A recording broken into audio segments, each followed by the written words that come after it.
Bonsoir à tous, toute l'actu tech, vous le savez, c'est dans Tech Hebdo sur Tech Co tous les lundis soirs. Je suis ravi de vous retrouver comme chaque semaine. Voici le sommaire. Tout d'abord, un nouveau phénomène de streameuses harcelées et le plus spectaculaire et le plus effrayant, c'est que ces jeunes filles ont été harcelées sur Internet par des bots, des robots. On va en parler dans un instant. Comment précisément mieux protéger les mineurs sur Internet? Le gouvernement et le président de la République ont présenté de nouvelles dispositions. On en parlera avec notre expert cybersécurité, Benoît Grunemwald. Enfin, vous allez découvrir une application qui est vraiment utile puisqu'elle permet de retrouver ces objets perdus. Et oui, une sorte d'objet trouvé 2.0. C'est une appli, c'est français. Son concepteur sera notre invité dans un instant. Bienvenue, c'est Tech Hebdo.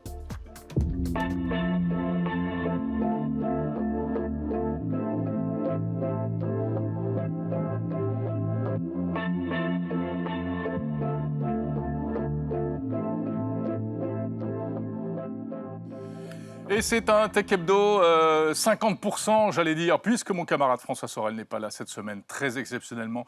Il prend quelques vacances, mais écoutez, je lui ai octroyé et je pense que vous serez d'accord pour qu'il se repose un peu, parce qu'il était au bout du rouleau, on ne pouvait plus rien en tirer, hein, pour tout vous dire.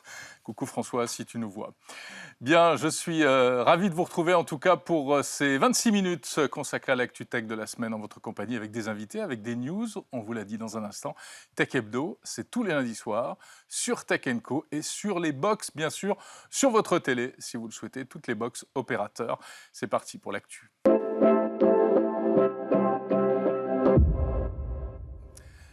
L'actu avec la rédaction de Tech Co et en l'occurrence en la personne de Luc Chagnon. Bonjour Luc. Bonjour Jérôme. Luc Chagnon, journaliste à Tech Co, dont c'est la première apparition sur le plateau. Effectivement, oui, on m'a beaucoup parlé de ce plateau. Tous mes camarades quasiment étaient passés. C'est vrai que tu as des camarades de bureau qui sont déjà passés. Bon, ça va, ils t'ont rassuré, ils t'ont dit que oui, tout ça se passait bien. Oui, aucun Ok, on est ravi en tout cas de te recevoir. Très content aussi. Grâce à toi, on va faire le point sur différentes news de cette semaine. Alors, on va parler, je l'ai dit dans un instant, de ce phénomène incroyable de streameuses harcelées par des bots, donc de manière automatique. Mais juste avant, je crois que inévitablement, nous devons ouvrir notre feuilleton Twitter de la semaine. C'est assez, oui, il Incontournable. faut réussir à suivre. Donc effectivement, je pense qu'il vaut mieux faire un résumé effectivement, des dernières news. Alors, quoi de neuf chez Twitter? Alors, parmi les dernières nouveautés, ce qu'on a eu notamment, c'est donc on savait que Elon Musk avait déjà licencié près de la moitié des employés de Twitter, des 7500 environ employés de Twitter. Et là, ces derniers jours, ce sont probablement 4400 sur 5500 contractuels, donc pas employés directement par Twitter, mais sous-traitants, on va dire. Oui, des sous-traitants. Donc 80% des sous-traitants de Twitter qui ont été licenciés, j'allais dire du jour au lendemain, mais même pas, vu que pour certains, ils ont appris la nouvelle au moment où ils essaient de se connecter sur les appareils internes, sur le système interne du groupe. C'est d'une violence. Voilà, donc c'est la méthode Musk, on va dire. Incroyable. Et donc, c'est 4400 personnes. Les employés eux-mêmes de Twitter, certains n'étaient pas au courant. Ouais. Et beaucoup de ces employés, les journalistes américains qui ont révélé ces informations, expliquent notamment que ça pourrait poser des problèmes sur le fonctionnement quotidien du site, voilà, l'infrastructure même de base, donc potentiellement des bugs supplémentaires à venir. Donc, c'est des techniciens, c'est des informaticiens Voilà, c'est ça. Il y a effectivement une partie qui visiblement travaille sur les questions techniques et il y a aussi une partie qui travaille sur les questions de modération. Les fameux modérateurs. Voilà, et on sait déjà que c'était des questions assez compliquées à gérer pour Twitter avec beaucoup de matériaux qui passaient entre les mailles du filet, une force de modération qui est régulièrement dénoncée comme sous-dimensionnée par rapport au nombre d'utilisateurs du site. L'an dernier, on avait appris que c'était à peu près 2000 modérateurs pour plus de 400 millions d'utilisateurs. Ouais. Donc avec ces licenciements, ça risque d'être encore affaibli. Et en ce moment, c'est des questions qui reviennent encore plus sur le devant de la scène, notamment avec les questions de certification. Un petit mot sur l'histoire de la certification. Oui, voilà, alors, le petit badge bleu, il vient, il repart, il devient gris. Le petit badge gris, il vient, il repart, effectivement. Voilà, c'est très compliqué à suivre là aussi. Voilà, donc voilà, effectivement, le badge bleu qui auparavant servait à prouver que la personne était vraiment la personne qu'elle prétendait être, qui au final a été ouvert à tout le monde pour 8 $, celui-ci il est suspendu. En tout cas, il a été suspendu ces derniers jours assez récemment. Donc on reste statu quo, quoi. Ceux qui l'ont déjà le gardent, ceux qui ne l'ont pas peuvent pas l'acheter. Pour le moment, ils ne peuvent pas l'acheter avec le package complet de Twitter Blue, parce que justement, il avait été utilisé par beaucoup pour arnaquer en fait, pour pour se faire passer pour des gens qu'on n'est pas. Par exemple, certains créaient des comptes, prenaient un pseudonyme proche de... Alors, on a eu Nintendo, on a une entreprise qui a posté un faux compte Nintendo qui a posté une capture d'écran de Mario en train de faire un doigt d'honneur. Oui, voilà, oui. le vrai compte Nintendo, évidemment, peu de chance qu'il aurait... C'est pas mal, parce que ça lui a fait toucher du doigt tout de suite, si je puis dire, les difficultés et peut-être le problème que ça allait poser, son histoire. Voilà, bon, effectivement, on ne peut pas dire qu'il n'avait pas été averti. Beaucoup disent que, voilà, au final, il risque au fur et à mesure de se rendre compte que les politiques de Twitter n'étaient pas là pour rien, Ouais. enfin les politiques précédentes. C'est justement pour ça donc qu'un nouveau badge, le fameux badge gris, avait été en train d'être mis en place, donc celui qui devait effectivement servir à certifier les véritables personnes. Celui-ci, il avait été déployé puis interrompu même pas 2 heures après son implémentation. Et celui-ci, il est revenu, mais de manière un peu sous-dimensionnée par rapport à son apparition initiale. C'est-à-dire qu'à la base, c'était beaucoup de médias, beaucoup d'entreprises, de gouvernements. Et là, il a été remis en place, mais de manière assez restreinte, c'est-à-dire principalement des entreprises qui font de la pub sur Twitter notamment, et quelques comptes de médias là aussi. Mais par exemple, l'Élysée n'a pas le badge officiel, alors que Coca-Cola ou Nintendo... Tu sais quoi, on va s'arrêter là, parce que Twitter, on ne comprend plus rien, de toute façon. Et ça pourrait évoluer la semaine prochaine. Ça va changer encore. Ça pourrait encore changer, donc... Okay. Voilà. Bon, très bien. Alors, autre sujet vraiment pas marrant, sont donc ces streameuses, on se souvient, je crois qu'on en a parlé la semaine dernière, donc des jeunes filles qui streament sur Twitch et qui ont annoncé, enfin expliqué publiquement qu'elles n'en pouvaient plus, quoi. Elles faisaient l'objet de harcèlement incroyable. Et là, nouveau développement dans cette affaire, on s'aperçoit qu'il y a eu une nouvelle vague de harcèlement et qui avait été lancée de manière automatisée, en fait. Oui, effectivement. Donc voilà, on en a parlé assez récemment avec plusieurs streameuses, dont par exemple Magla, qui est une des plus connues, qui avait mis en avant tous les comportements sexistes qu'elle subissait. C'était des messages constants de menaces de violence, menaces de viol, menaces de meurtre, beaucoup de choses vraiment assez difficiles à accepter et à vivre pour ces streameuses. C'est horrible, ça. Voilà. Et condamnable juridiquement. Enfin, en plus, bien sûr. Et donc, il y avait eu ces prises de parole. Et là, la semaine écoulée, on a eu une nouvelle manifestation de ces phénomènes-là. C'est-à-dire que plusieurs streameuses ont montré qu'elles recevaient une vague de messages, alors copier-coller vraiment à chaque fois, qui contenaient encore une fois menaces de viol, des choses horribles, donc on ne va pas montrer à l'écran évidemment, et qui étaient donc signées à chaque fois d'un pseudo, mais posté par plein de comptes différents. Et en fait, des internautes, un bot, en fait. Voilà, des internautes ont mené l'enquête, on va dire, et ont réussi à trouver un serveur Discord, donc une plateforme de messagerie, sur lequel des gens s'organisaient pour créer cette vague de messages haineux, et donc qui était là aussi probablement en grande partie organisée par des programmes automatisés pour publier justement ce genre de messages. Et on est remonté à la source ? Voilà, effectivement, certains internautes, là aussi, ont trouvé ce serveur-là, la personne qui paraissait organiser tout ça, et un autre internaute aurait apparemment publié des informations privées de la personne qui a organisé ce raid, un peu comme une vengeance. Pour se venger, donc. Voilà, un peu comme une vengeance. Donc, des streameuses ont pris la parole pour dire que c'était sans doute pas la meilleure méthode, voilà, que c'était un œil pour œil, c'est pas forcément la meilleure manière de gérer ses affaires. Et la personne en question, en tout cas celle qui a le compte qui a été visé par ces révélations, a publié un message, a tenté de présenter des excuses en disant qu'elle souffrait de maladies mentales, etc. Voilà, c'était donc, peu de chances que ça soit accepté par les streameuses. Et comme la plateforme Pharos, donc, sur laquelle on signale des contenus haineux, a été saisie, il est possible que la justice se saisisse du dossier assez prochainement. D'accord, ok. Bon, voilà, donc à suivre cette histoire-là. Dans l'actualité également, Luc, si vous avez prévu d'aller au Qatar pour la Coupe du Monde très prochainement, eh bien, recommandation de la CNIL, la Commission nationale informatique et liberté française, donc qui veille à tout ce qui est protection des données personnelles sur les systèmes informatiques, la CNIL dit attention, n'utilisez pas votre téléphone personnel, prenez-en un autre. C'est ça, il faut prendre ses précautions et recommande limite l'utilisation de burner phones, enfin ces téléphones jetables qu'on utilise vraiment juste 1 ou 2 fois pour des usages très précis, parce qu'en fait, les supporters qui iront au Qatar pour assister au match de la Coupe du Monde ont l'obligation de télécharger 2 applications. Donc il y en a une qui concerne surtout la Coupe du Monde, donc c'est achat des billets, c'est info sur les stades, c'est visite de la ville, et une autre qui est liée plus aux recommandations au Covid-19, voilà, surveillance des questions donc, a priori, des applis utiles. Voilà, c'est ça, des choses qui pourraient être totalement anodines, mais en installant ces applications, vous autorisez beaucoup de choses, autorisez notamment que l'application consulte et modifie potentiellement tous les contenus présents sur votre téléphone, que le téléphone passe des appels, que le mode verrouillage de votre mobile soit désactivé, donc pour accéder encore plus facilement. Donc voilà, beaucoup de choses autorisées, et voilà, donc la CNIL et d'autres ONG s'inquiètent des risques que ça fait peser, parce qu'il y a beaucoup d'interdictions qui pèsent sur les supporters au Qatar. Ils n'ont pas la possibilité de filmer l'intérieur de... Bon, certaines situations peuvent se comprendre, de bâtiments gouvernementaux, d'écoles, Oui, d'hôpitaux, logique, dans tous les pays, des choses comme ça. Voilà. Mais il y a aussi des interdictions sur les contenus LGBT notamment, qui sont totalement interdits. Et donc là, même sans les publier, sans les publiciser de quelque manière que ce soit, vous pourriez, juste en les ayant sur votre téléphone, être poursuivi, être condamné, être inculpé par les autorités. Ah oui, sur c'est-à-dire place. si j'ai des photos personnelles Mhm. qui ont été faites ailleurs dans le monde, et qui tombent sous le coup de la loi au Qatar, ça pourrait se retourner contre moi. C'est ça, c'est principalement pour ça en fait que la CNIL et les autres autorités tirent un peu la sonnette d'alarme effectivement et D'accord. recommandent de prendre des précautions. Oui. Voilà, donc attention, hein, vous êtes prévenus. Si vous allez au Qatar, il faut acheter un autre téléphone. Il y en a des pas chers. Voilà, c'est ça. Ouais.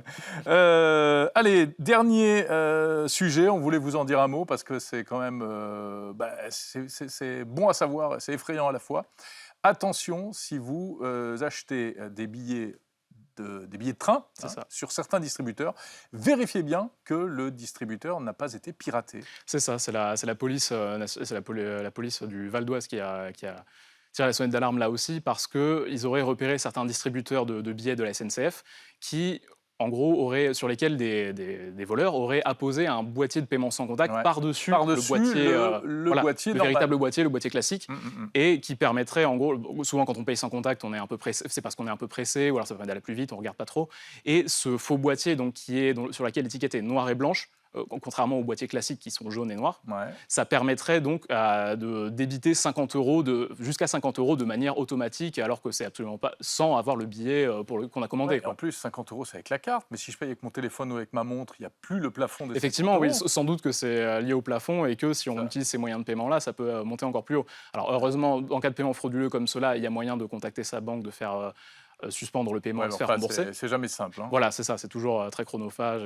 Mais alors, en fait, c'est pas nouveau, hein, le fait de pirater les distributeurs automatiques de billets. Il y avait même une époque où on mettait sur la fente qui aspire la carte un autre cache par-dessus qui était connecté et qui captait tous les numéros. Voilà, c'est ça. Là, c'est la version sans contact qui arrive, en fait. C'est ça, voilà. Est-ce que c'est plus ou moins compliqué techniquement? Effectivement, j'en ai aucune idée, je ne me prononcerai pas là-dessus. Ouais. Mais c'est vrai qu'on se dit pour le sans contact, voilà, ça permet d'aller encore plus vite, on va dire, et le débit est instantané, contrairement à... On en a repéré beaucoup, des bornes piratées comme ça? Et ben voilà, la police a averti, mais la SNCF, elle, de son côté, explique qu'elle n'en aurait repéré que 2 dans les derniers mois, alors dans 2 départements de l'Île-de-France, je ne suis plus très sûr desquels exactement, mais voilà, donc ça paraît relativement restreint, ça paraît relativement limité, c'est ça. Mais il faut quand même faire très attention. Mais voilà. C'est quoi la bonne couleur? Donc la bonne couleur, c'est étiquette jaune. Ça va me piéger. Alors ouais. Question piège. C'est étiquette jaune et noire avec une espèce de LED bleu pour indiquer le déroulement. Et les faux boîtiers sont une étiquette noire et blanche. Et celle-ci, voilà. Donc tapez un peu sur le boîtier, vous verrez s'il bouge, c'est que c'est pas normal. Ça paraît un peu démesuré, si l'épaisseur est un peu trop grosse aussi, on peut. Et puis, conseil, payez peut-être plutôt avec votre carte qu'avec votre téléphone. Voilà. Vous ne perdrez que 50 € si jamais il y avait un problème. Non, mais c'est important de savoir toutes ces choses-là pour vraiment... c'est des petites arnaques dont on peut être victime, mais qu'on peut éviter, en fait, avec un peu de vigilance, sans tomber dans la parano. Merci beaucoup, Luc Chagnon, de la rédaction de Tech ' Co. C'était un plaisir de recevoir pour cette première intervention sur le plateau. Et tu es évidemment, comme tes camarades de la rédac, le bienvenu pour pour les prochaines émissions, bien entendu. Voilà, vous restez avec nous puisque c'est la suite de Tech Hebdo et on va parler tout de suite précisément cybersécurité et protection des mineurs avec Benoît Grunemwald.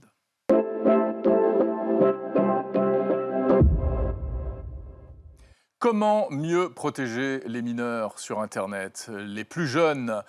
Emmanuel Macron a annoncé cette semaine une initiative qui est une initiative internationale et avec des choses qui se mettent en place dès à présent et notamment en France. On en parle avec Benoît Grunemwald. Bonjour Benoît. Bonjour Jérôme. Expert cybersécurité chez EZ, partenaire de Tech Hebdo. Merci d'être là, comme chaque mois, Benoît, pour décrypter un sujet lié à la cybersécurité. Alors là, on est un petit peu... c'est pas exactement les mêmes les sujets qu'on est forcément habitué à traiter, mais c'est super important. Effectivement, quand on dit protéger les mineurs sur Internet, qu'est-ce qu'on veut dire par là ? On veut dire les protéger du début de leur apprentissage sur Internet jusqu'à leur entrée dans l'âge adulte. Mais les protéger contre quoi ? Alors, les protéger contre le cyberharcèlement, déjà. Dont on parlait tout à l'heure avec les streameuses. Effectivement, quand on est streamer, mais également quand on est à l'école, quand on a des opportunités qui s'ouvrent à nous, quand des influenceurs nous proposent des cadeaux trop beaux pour être vrais. Ouais. Voilà, on sait que généralement, ce n'est pas vrai. Les protéger contre les pédophiles également. qui sévissent bien entendu en ligne, et puis les protéger contre la pornographie d'une manière générale, les contenus indésirables et tout ce qui va, à un moment où on se forge son caractère, venir malheureusement intervenir négativement sur celui-ci. Alors donc, je l'ai dit, vaste plan annoncé par Emmanuel Macron, enfin une grande direction, comment il appelle ça, une expérimentation, un laboratoire international, voilà, c'est ça. Donc en gros, c'est donnez-nous tous toutes vos bonnes idées en la matière. Effectivement, qu'est-ce qu'on peut faire? Quelles peuvent être les solutions?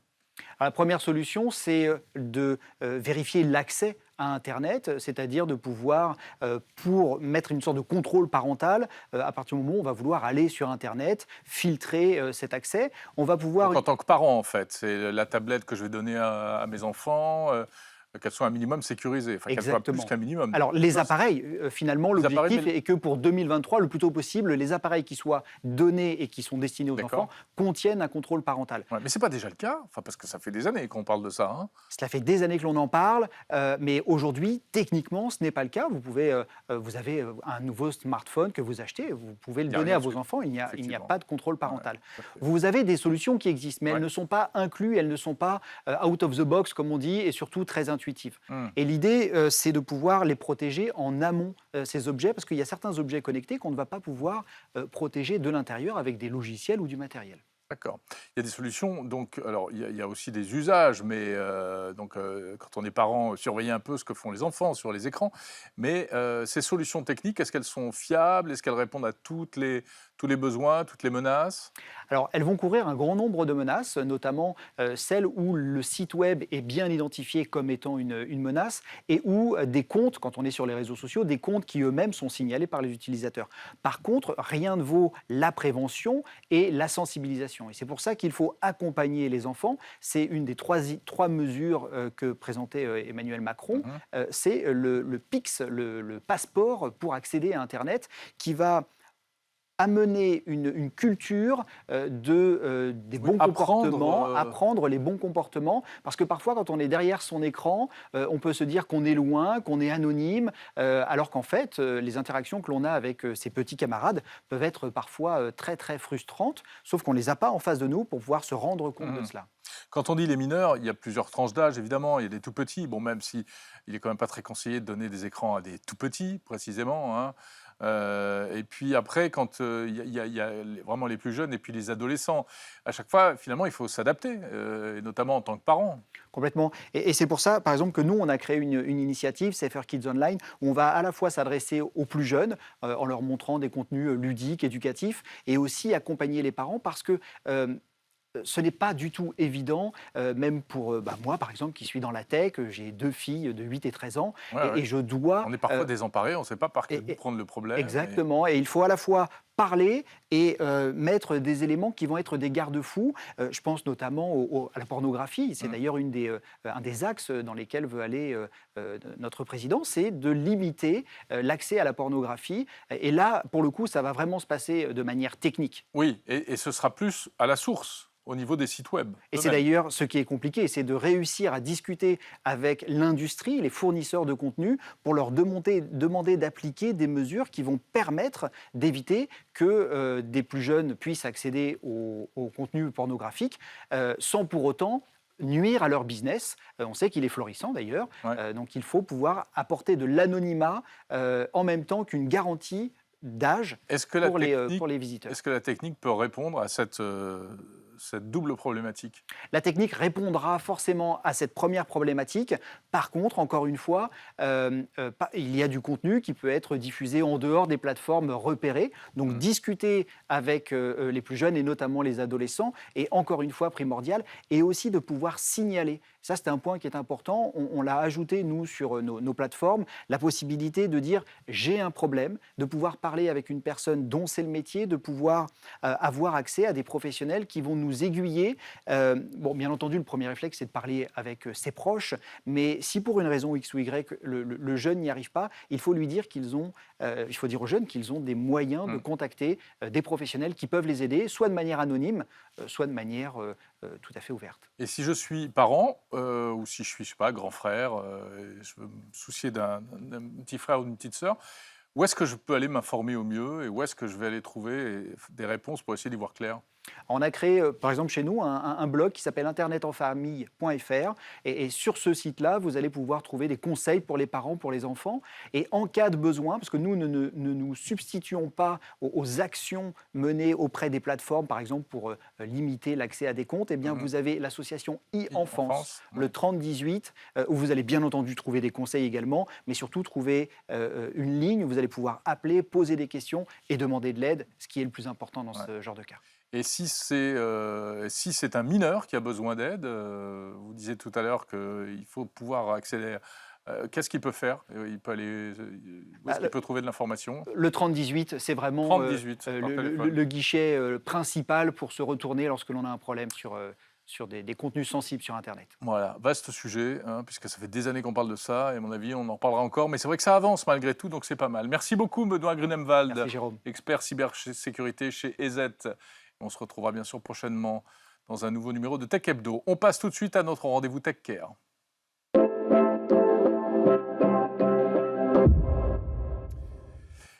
Qui n'a jamais perdu un trousseau de clés, un sac, un portefeuille, etc., dans le bus ou n'importe où, en fait?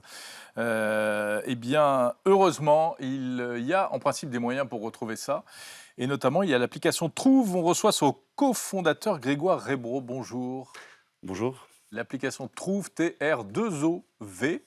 C'est donc, je l'ai dit, une application pour retrouver ces objets. De quelle manière? Parce que on connaît les objets trouvés, hein, service public. Trouve, comment est-ce que vous fonctionnez? Qu'est-ce que vous apportez de différent ou de plus? En fait, Trouve, c'est une plateforme unique qui permet en fait aux Français de retrouver leurs objets très facilement. En fait, on essaie de créer un réflexe en France pour les Français qui ont perdu, qui sont généralement savent jamais vraiment quoi faire. Et donc, on leur amène une solution en ligne de signalement à travers le plus grand réseau de partenaires professionnels gérant des lieux qui collectent des objets trouvés. Donc en fait, vous mettez en relation ceux qui trouvent et ceux qui perdent. Exactement, ça marche de particulier à particulier et surtout de particulier vers des professionnels qui seraient des collectivités, des réseaux de transport, des parcs d'attractions, tous D'accord. les lieux dans lesquels on peut aller égarer malheureusement des objets. Donc vous passez des partenariats avec ces organismes dont vous parlez. Et ensuite, je sais pas, par exemple, je sais pas quel type de parc de loisirs vous avez dit parc d'attractions, c'est ça? Alors, on a des réseaux de transport, Ah oui, réseau de on transport. a des réseaux de transport comme Transdev, Ouais. Keolis. Alors, je perds mon portefeuille dans le bus, qu'est-ce que je fais? Alors, vous perdez par exemple, votre portefeuille. Ouais. Vous allez sur notre plateforme, vous sélectionnez donc le réseau de transport, vous décrivez votre objet et en fait, votre signalement va partir dans notre base de données.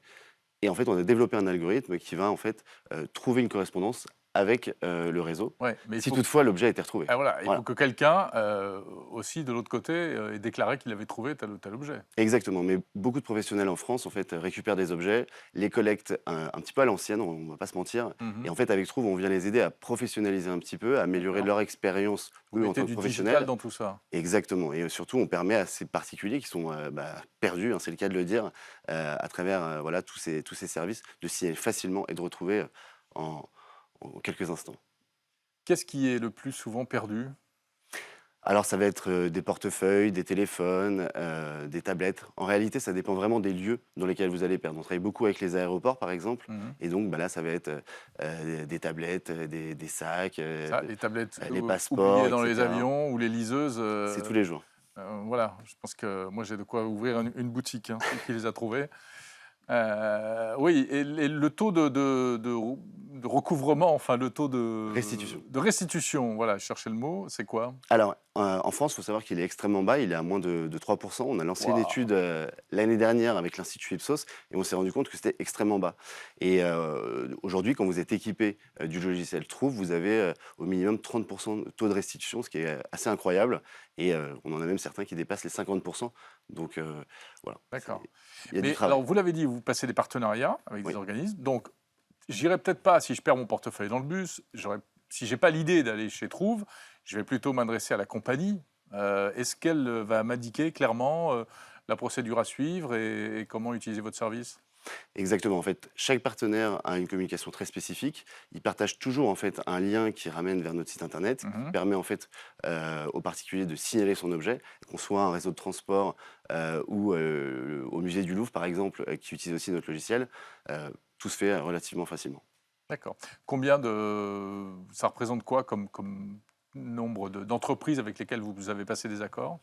Alors, on est le premier réseau européen de gestion d'objets trouvés. On travaille avec D'accord. près de 400 lieux partenaires. En France, on a plusieurs aéroports, on a plus de dizaines de collectivités. Et on cherche toujours à faire grandir ce réseau, puisque plus on a de lieux connectés, en fait, plus on va permettre aux Français et aux étrangers qui visitent notre pays de retrouver leurs objets perdus très facilement. Mais alors, ça veut dire quoi? Vous allez ubériser les objets trouvés? Généralement, on nous compare plus à Tinder, puisqu'en fait, on fait Ouais. des correspondances et on fait des matchs entre les objets trouvés et perdus. Ah oui. Mais c'est un peu l'idée, voilà, exactement. C'est vraiment faciliter Moi, les je me comparerais signalements. à Tinder si je perdais ma petite amie, mais je pense pas que je la retrouverai avec une appli, hein, malgré tout. Ah, on sait jamais. Pourquoi pas tester, ouais. Ouais. Non, mais ce que je veux dire, c'est que les bons vieux objets trouvés, alors ils servent plus à rien. Alors, quand on est professionnel, on collecte beaucoup d'objets. Nous, on va vous aider, évidemment, à mieux collecter, à rendre plus d'objets. Et évidemment, la partie archivage, on va aussi vous accompagner là-dessus pour donner à des associations, pour Ah oui, au les domaine, par objets non exemple. restitués, vous finissez par les donner.